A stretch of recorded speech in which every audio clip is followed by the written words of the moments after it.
असलेल्या वाहतूक ही मध्य प्रदेशची सावळी महोत्कर या मार्गी सातत्याने चालू आहे. नक्कीच त्याच्यामध्ये काही गोड बंगाल जरूर आहे.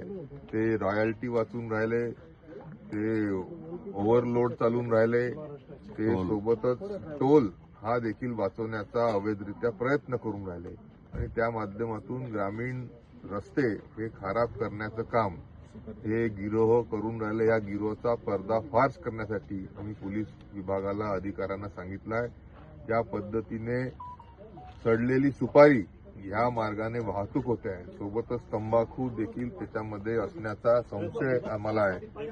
लाखो रुपयाची रॉयल्टी, लाखो रुपयाचा कर हा महाराष्ट्राचा चुकवण्याचे जे कोणी प्रयत्न करतायत त्यांच्यावर कडक कारवाई पोलीस प्रशासनाच्या माध्यमातून, अकरा विभागाच्या माध्यमातूनच नव्हे तर ज्या पद्धतीने त्यांनी सडलेली सुपारी विकण्याचा हे केला आहे, फूड अँड ड्रग ऑथॉरिटीच्या वतीने देखील त्यांच्यावर सक्त कारवाई ही केल्याशिवाय आम्ही आता थांबणार.